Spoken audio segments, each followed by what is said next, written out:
રાજ્યના શિક્ષણ વિભાગ તથા ગુજરાત રાજ્ય સંસ્કૃત બોર્ડ ગાંધીનગરના સંયુક્ત ઉપક્રમે આયોજિત રાજ્યવ્યાપી સંસ્કૃત સપ્તાહ મહોત્સવના અનુસંધાનમાં આજે નાયબ મુખ્ય દંડક રમણભાઈ સોલંકીના અધ્યક્ષસ્થાને પેટલાદ ખાતે સંસ્કૃત ગૌરવ યાત્રા યોજાઈ હતી। આ સંસ્કૃત ગૌરવ યાત્રામાં વિદ્યાર્થીઓ, શિક્ષકો અને સંસ્કૃત વિદ્વાનો અને સંસ્કૃત ભાષા પ્રેમીઓ જોડાયા હતા।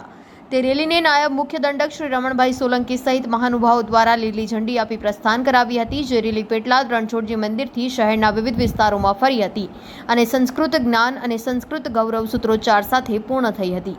આ પ્રસંગે જિલ્લા પંચાયત પ્રમુખ હસમુખભાઈ પટેલ, પેટલાદના ધારાસભ્ય કમલેશ પટેલ, જિલ્લા પંચાયત આરોગ્ય સમિતિ ચેરમેન પ્રકાશ પટેલ, શિક્ષણ સમિતિ ચેરમેન સુનિલ સોલંકી, પેટલાદ તાલુકા પ્રમુખ સોનલ પટેલ, જિલ્લા વિકાસ અધિકારી દેવાહુતિ, પેટલાદના મદદનીશ કલેક્ટર હિરેન બારોડ, પ્રભુશરણમ બ્રહ્મકુમારી પરિવારના બહેનો, શિક્ષણ વિભાગના અધિકારી તેજેન્દ્રસિંહ સોલંકી, નગરજનો, વિદ્યાર્થીઓ અને સંસ્કૃત ભાષા પ્રેમીઓ મોટી સંખ્યામાં ઉપસ્થિત રહ્યા હતા।